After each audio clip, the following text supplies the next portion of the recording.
वैजापूर तालुक्याचे प्रलंबित प्रश्न आता राज्याच्या अधिवेशनात गाजलेत। आमदार रमेश बोरनारे यांनी आपल्या आक्रमक संवाद कौशल्यातून तालुक्याच्या विकासासाठी महत्त्वपूर्ण मागण्या मांडल्या। यावेळी त्यांनी नियमित कर्ज भरणाऱ्या शेतकऱ्यांना 1 लाख रुपये प्रोत्साहन अनुदान देण्याची मागणी केली। तसेच वैजापूर, शिऊर आणि विरगाव पोलीस ठाण्याच्या नवीन इमारतींसह कर्मचाऱ्यांच्या वसाहतीचा प्रश्नही उपस्थित केला। डोंगरथडी भागातील चांदेश्वरी प्रकल्प मार्गी लावण्यासाठी तातडीनं बैठक घेण्याची विनंती त्यांनी केली आहे। सोबतच मक्का खरेदी केंद्राची मुदत वाढवून शेतकऱ्यांचे पैसे लवकरात लवकर देण्याबाबत त्यांनी आग्रही भूमिका घेतली। आमदारांच्या या पाठपुराव्यामुळे वैजापूरच्या विकास कामांना आणि प्रश्नांना आता मोठी गती मिळण्याची चिन्हे आहेत। सन 2026-27च्या अर्थसंकल्पातील अनुदानाच्या मागण्यावरती या ठिकाणी मी चर्चा करण्यासाठी उभा आहे। अध्यक्ष महोदय, गृह विभाग, कृषी पशुसंवर्धन, दुग्ध व्यवसाय विभाग, जलसंपदा विभाग, अन्न नागरी पुरवठा व ग्राहक संरक्षण विभाग, पाणी पुरवठा विभाग आणि जलसंधारण विभाग अशा 6 विभागाच्या अनुदानाच्या मागण्यावर चर्चा करत असताना अध्यक्ष महोदय, महाराष्ट्राचा विचार केला तर गृह विभाग सर्वात महत्त्वाचा विभाग त्यासाठी आहे। जनतेचं संरक्षण झालं पाहिजे, गुन्ह्याची नोंद झाली पाहिजे आणि ज्यांनी गुन्हा केला त्यावरती कडक त्या ठिकाणी कार्यवाही झाली पाहिजे। म्हणून अध्यक्ष महोदय,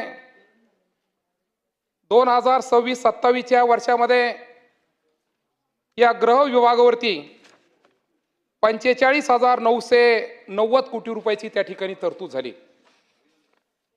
अध्यक्ष महोदय, मी सरकारला त्या ठिकाणी धन्यवाद देईल का आम्ही ज्यांच्या भरोश्यावरती जीवन जगतो, ज्यांच्या सिक्युरिटीचं खऱ्या अर्थाने जनतेची काळजी त्या ठिकाणी गृह विभागामार्फत घेतली जाते, त्यांना त्या ठिकाणी मोठी तरतूद त्या ठिकाणी झाली।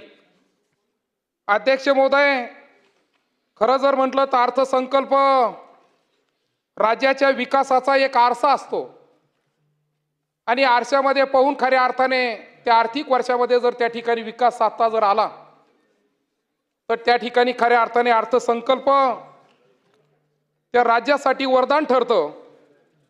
आणि या महाराष्ट्राची लोकसंख्या जर आपण जर पाहिली अध्यक्ष महोदय तर 12,67,00,000 या ठिकाणी लोकसंख्या आहे आणि संपूर्ण गुन्हेगारीचं जर त्या ठिकाणी काम जर पाहिलं तर त्या ठिकाणी खऱ्या अर्थाने मी सांगेल का टोटल IPC असेल, SLL असेल, 5,96,103 गुन्ह्याची नोंद संपूर्ण महाराष्ट्रामध्ये त्या ठिकाणी झालेली आहे।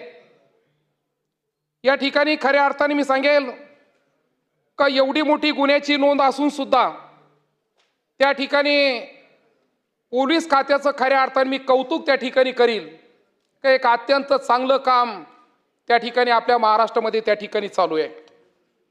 अध्यक्ष महोदय, सायबर गुन्ह्याचा जर त्या ठिकाणी विषय जर घेतला तर मी कोणाला पाठीशी घाला असं मी म्हणणार नाही, परंतु महाराष्ट्राचा जर त्या ठिकाणी टक्का जर पाहिला तर या महाराष्ट्राच्या टक्केवारीमध्ये कर्नाटक असेल, उत्तर प्रदेश असेल, आपल्या महाराष्ट्राच्या तुलनेमध्ये सायबरचं प्रमाण तिथं खूप मोठ्या प्रमाणामध्ये।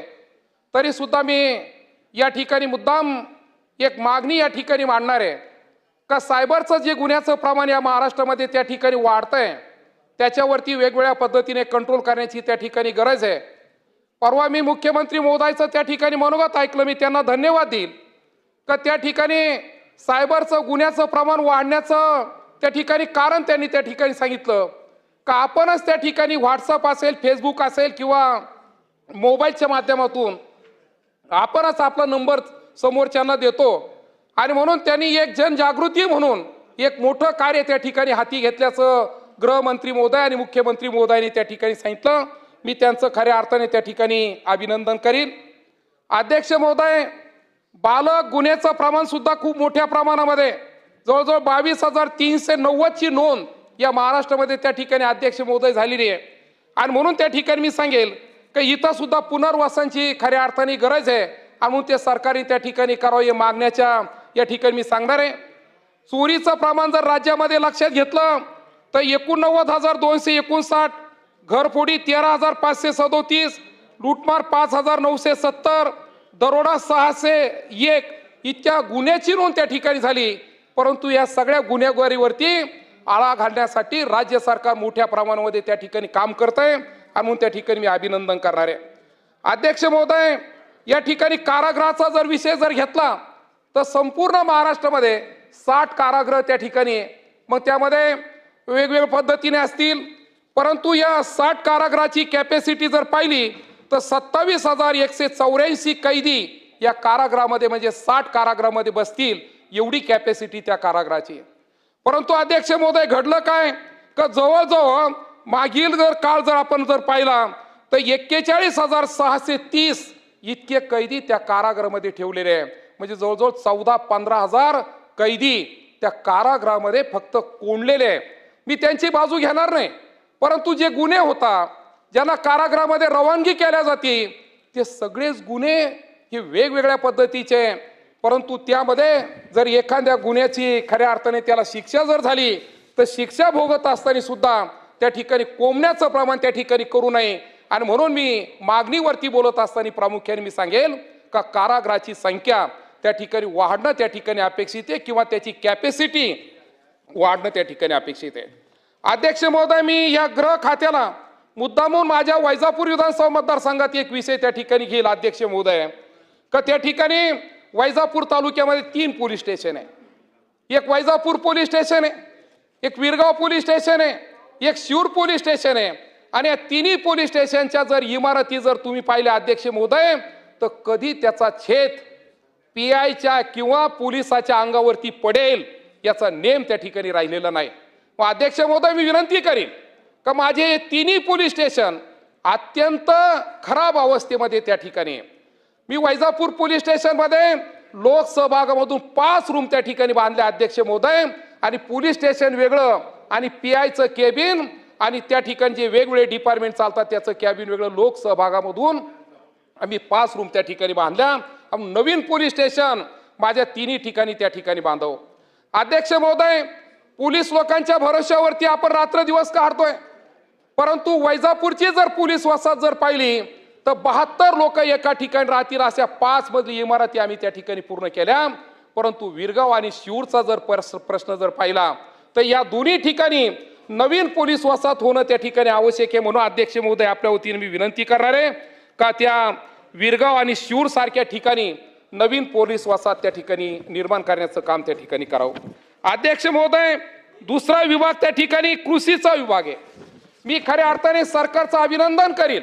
मुख्यमंत्री महोदय, दोन्ही उपमुख्यमंत्री महोदय, कृषी मंत्री, महसूल मंत्री यांचं मी अभिनंदन करील या कृषीवरती बोलत असताना का राजमाता अहिल्याबाई होळकर कर्जमाफी योजना 6 तारखेच्या बजेटमध्ये त्या ठिकाणी पूर्ण केली आणि एका कर्जधारकाला कर्जमाफी करत असताना 2 लाख रुपयाची तरतूद त्या ठिकाणी झाली. परंतु अध्यक्ष महोदय, या अगोदर 2017ला एक कर्जमाफी योजना झाली. अध्यक्ष महोदय, 2019ला एक कर्जमाफी योजना झाली. छत्रपती शिवाजी महाराज कर्जमाफी योजना 2017ला झाली. अध्यक्ष महोदय, थोडसा वेळ द्या. जवळजवळ त्यामध्ये 50,60,000 शेतकरी त्या कर्जमाफी योजनेत त्या ठिकाणी बसले. अध्यक्ष महोदय, 50,60,000 कर्ज म्हणजे शेतकरी त्या ठिकाणी बसले. परंतु अध्यक्ष महोदय, प्रत्यक्ष किती शेतकऱ्याला फायदा झाला तर प्रत्यक्ष फायदा झाला 44,04,000 शेतकऱ्याला प्रत्यक्षपणाने फायदा झाला. म्हणजे 2017च्या कर्जमाफी योजनेमध्ये 6,56,000 शेतकरी कर्जमाफीमध्ये बसले. अध्यक्ष महोदय, परंतु त्याचा फायदा त्यांना मिळू शकला नाही. ते आजही त्या ठिकाणी वंचित आहे. आम्ही वारंवार तक्रार करतोय अध्यक्ष महोदय, परंतु 6,56,000 शेतकरी जे वंचित आहे त्याला त्या ठिकाणी छत्रपती शिवाजी महाराज कर्जमाफी योजनेचा त्या ठिकाणी खऱ्या अर्थाने फायदा होऊ शकला नाही. दुसरी कर्जमाफी योजना झाली महात्मा ज्योतिबा फुले कर्जमाफी योजना 2019ला. अध्यक्ष महोदय, किती शेतकरी बसले? 32,42,42,000 शेतकरी बसले. अध्यक्ष महोदय, आणि प्रत्यक्षपणाने जो फायदा झाला तो 32,000 29,000 शेतकऱ्याला फायदा झाला. म्हणजे तिथं सुद्धा 13 लाख शेतकरी ह्या महाराष्ट्राचे खऱ्या अर्थाने या कर्जमाफी योजनेमधून त्या ठिकाणी वंचित राहिले. आणि अध्यक्ष महोदय, या वर्षी आपण जी कर्जमाफी योजना त्या ठिकाणी राजमाता अहिल्याबाई होळकर नावाने त्या ठिकाणी सुरू केली. मी सरकारला विनंती करणार आहे, कृषी मंत्र्याला विनंती करणार आहे आपल्या मार्फत, काही यामध्ये असं होऊ नये. जेवढे महाराष्ट्राचे शेतकरी तेवढे खऱ्या अर्थाने यामध्ये पात्र झाले पाहिजे. ज्याच्या नावावरती कर्ज आहे त्याला ह्या कर्जमाफीचा फायदा त्या ठिकाणी झाला पाहिजे. म्हणून अध्यक्ष महोदय, मी फक्त मागणी एवढीच करणार आहे का आपण जर त्या ठिकाणी ओटीएसच्या नावाखाली जर बँकेकडे जर गेलो आणि ओटीएसच्या नावाखाली एखाद्या शेतकऱ्यावरती 3 लाख कर्ज असेल, 4 लाख कर्ज असेल, परंतु ओटीएसच्या नावाखाली जर त्या बँकेकडे जर गेलो आणि त्या बँकेला जर सांगितलं का ओटीएस मध्ये सर्व शेतकरी बसवले पाहिजे, तर खऱ्या अर्थाने या 2 लाखाच्या कर्जमाफीचा फायदा आमच्या तमाम शेतकऱ्याला त्या ठिकाणी होणार आहे. कारण काही शेतकऱ्याला 4 लाख आहे, 5 लाख आहे, 6 लाख रुपये कर्ज आहे. आणि म्हणून 2 लाखामध्ये एकही शेतकरी सुटू नये. नाहीतर एखाद्या वेळेस होईल असं अध्यक्ष महोदय का बँकेवाले यादी पाठवतील का यांच्यावर 6 लाख कर्ज हे बसत नाही, परंतु कर्ज 2 लाखापेक्षा जास्त जरी असेल तरी सुद्धा खऱ्या अर्थाने त्याला फायदा त्या ठिकाणी झाला पाहिजे असे आपल्याला त्या ठिकाणी विनंती करणार आहे. अध्यक्ष महोदय, खऱ्या अर्थाने आमचे जे नियमित कर्ज फेड करणारे शेतकरी आहे ते नेहमी करता मला बोलता काल व्हॉट्सअपवरती जेव्हा मुख्यमंत्री त्या ठिकाणी बजेट त्या ठिकाणी मांडत होते अध्यक्ष महोदय, तेव्हा तिकडून कमेंट्स येत होत्या मोबाईलवरती का आम्ही काही पाप केलं का, आम्हाला 50,000 रुपयेच का मिळतात, जो आम्ही जर नियमित जर त्या ठिकाणी कर्ज फेड करतो तर आम्हाला 50,000 रुपयाचं अनुदान का द्यावं. आणून त्यांनी त्या ठिकाणी कमेंट टाकल्या का जे आम्ही त्या ठिकाणी नियमित पद्धतीने कर्ज फेड करीत असेल तर आम्हाला 1 लाख रुपये तरी त्या ठिकाणी खऱ्या अर्थाने अनुदान त्या ठिकाणी मिळालं पाहिजे. म्हणून अध्यक्ष महोदय, मी आपल्या मार्फत विनंती करणार आहे का त्या नियमित कर्ज फेड करणाऱ्या शेतकऱ्याला 1 लाख रुपये तरी त्या ठिकाणी त्यांना प्रोत्साहन पण अनुदान त्या ठिकाणी आपण देण्याचं त्या ठिकाणी खऱ्या अर्थाने अपेक्षा असं त्या ठिकाणी मी सांगणार आहे. अध्यक्ष महोदय, आता यामध्ये फक्त नॅशनलाइज बँकेचा विचार होतोय, पतसंस्थेचं कुठे व्याख्यामध्ये नाव नाही. आणि ज्या शेतकऱ्यांनी पतसंस्थेमार्फत कर्ज घेतलं त्यांचा सुद्धा प्रामुख्याने या ठिकाणी विचार करण्याची त्या ठिकाणी गरज आहे. अध्यक्ष महोदय, कुठेतरी मी पेपरला वाचलं, कुठेतरी टीव्हीवरती पाहिलं का एका खाजगी सावकाराकडून कर्ज घेतलं आणि तो शेतकरी ते कर्ज फेडू शकत नाही आणि म्हणून त्यांनी स्वतःची किडनी विकण्याचा त्या ठिकाणी निर्णय घेतला अध्यक्ष महोदय. आणि म्हणून जसं नॅशनलाइज बँकेचा आपण त्या ठिकाणी विचार केला, जसं विविध कार्यकारी सोसायटीचा प्रामुख्याने त्या ठिकाणी विचार आपण केला, तसं पतसंस्थेचा सुद्धा त्या ठिकाणी विचार करावं आणि पतसंस्थेमधून ज्या शेतकऱ्यांनी खऱ्या अर्थाने कर्ज घेतलं असेल त्याची सुद्धा कर्जमाफी झाली पाहिजे ही अध्यक्ष महोदय विनंती करणार आहे. आणि अध्यक्ष महोदय, खाजगी सावकाराच्या बाबतीमध्ये जे लायसन होल्डर आहे त्याच्या बाबतीमध्ये सुद्धा कर्जमाफी होण्याची त्या ठिकाणी गरज आहे. आणि म्हणून विनंती करील का त्या कर्जमाफीमध्ये त्याचा सुद्धा प्रामुख्याने त्या ठिकाणी समावेश करावा. अध्यक्ष महोदय, तिसरा डिपार्टमेंट जर विचार जर घेतला, या ठिकाणी आदरणीय जलसंपदा मंत्री राधाकृष्ण विखे पाटील साहेब या ठिकाणी दालनामध्ये उपस्थित आहे. मी विखे साहेबांना मुद्दाम त्या ठिकाणी विनंती करीन का या ठिकाणी आपण जलसंपदाचा कारभार जेव्हापासून हातात घेतला, अत्यंत चांगलं काम जलसंपदामध्ये या महाराष्ट्रामध्ये एका भागामध्ये त्या ठिकाणी चालू आहे. अध्यक्ष महोदय, मी 4 दिवसापूर्वी दालनात गेलो आणि त्यांच्या दालनामध्ये गेल्यानंतर त्यांनी शेनी देवगाव उच्च पातळीच्या बांधाऱ्यावरती मला सांगितलं का 1 महिन्यामध्ये त्या ठिकाणी प्रशासकीय मान्यता त्या ठिकाणी आम्ही काढून टाकू. गेल्या अनेक वर्षाचा प्रश्न आहे अध्यक्ष महोदय. 14 गाव वैजापूर तालुक्याचे, 14 गाव श्रीरामपूर तालुक्याचे आणि म्हणून जवळजवळ 28 गावाचा हा प्रश्न आहे अध्यक्ष महोदय. आणि शेनी देवगाव उच्च पातळीचा बांधारा जो 286 कोटी रुपयाचा बांधारा आहे त्याची खऱ्या अर्थाने प्रमाण अध्यक्ष महोदय आदरणीय विखे पाटील साहेबांनी सांगितलं का 1 महिन्यामध्ये ती प्रमा आपण त्या ठिकाणी काढून देऊ आणि लवकरात लवकर त्याचं टेंडर प्रोसेस त्या ठिकाणी होईल. त्यांचं मी या ठिकाणी तमाम शेतकऱ्यांच्या वतीने विखे पाटील साहेबांचं या ठिकाणी मी मुद्दाम अभिनंदन करील. परंतु अध्यक्ष महोदय, जलसंपदा विभाग 2 ठिकाणी हे घेतलं, जसं विखे पाटील साहेबाकडे तसं तापी खोऱ्याचा जर विचार जर प्रामुख्याने जर आपण जर केला तर अध्यक्ष महोदय माझा वैजापूर तालुका 2 भागामध्ये विखुरलेला आहे. गोदावरी खोरे एका बाजूला आहे, तापी खोरे एका बाजूला आहे आणि वैजापूर तालुक्यामधून अनेक पाणी, असं कितीतरी पाणी तापी खोऱ्याला आमच्या तालुक्यामधून त्या ठिकाणी होऊन जातं अध्यक्ष महोदय. आणि मग 2012-13चा महाराष्ट्र राज्याचा जल आराखडा जर आपण जर त्या ठिकाणी अध्यक्ष महोदय जर पाहिला तर या जल आराखड्यामध्ये माझं वाकला चांदेश्वरी प्रकल्प याचं 2.56 TMC पाणी हे राखीव त्या ठिकाणी जल आराखड्यामध्ये झालं. अध्यक्ष महोदय, मी त्या ठिकाणी 2025च्या दुसऱ्या पावसाळी अधिवेशनामध्ये लक्षवेधी मांडली आणि या लक्षवेधी क्रमांक जो 2253 होता 15/7/2025 रोजी मी लक्षवेधी मांडली. आदरणीय नामदार महाजन साहेबांनी गिरीजी महाजन साहेबांनी मला त्याचं उत्तर दिलं का चांदेश्वरी वाकला प्रकल्पाबाबतीमध्ये उत्तर देत असताना सांगितलं की मी लवकरात लवकर बैठक लावतो. अध्यक्ष महोदय, मला शेतकरी विचारताय बोलणारे सर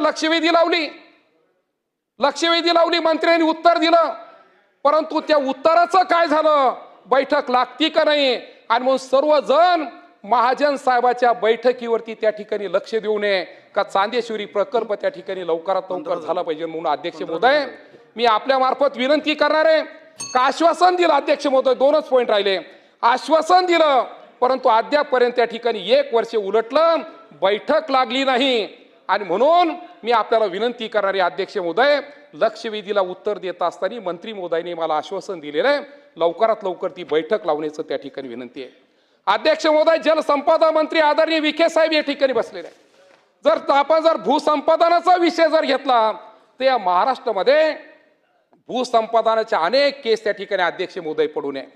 कितीतरी कोटी रुपये त्या ठिकाणी, मी बाकीचं सांगणार नाही, परंतु माझ्या तालुक्यामध्ये या ठिकाणी जवळजवळ कोर्टाचे निवाडे झाले, कोर्टाने अंतिम निर्णय दिले, परंतु कोटी रुपये बाकी आमच्या शेतकऱ्यांच्या भूसंपादनाचे. म्हणून अध्यक्ष महोदय, या भूसंपादनाच्या बाबतीमध्ये सुद्धा या ठिकाणी आदरणीय विखे पाटील साहेबांना विनंती करणार आहे का हे सर्व शेतकरी, कोणाची 10 गुंठे जमीन आहे, कोणाची 5 गुंठे जमीन आहे, आणि याचं भूसंपादन लवकरात लवकर व्हावं आणि त्या भूसंपादनासाठी त्या ठिकाणी जास्तीत जास्त पैसे आम्हाला त्या ठिकाणी उपलब्ध करून द्यावे.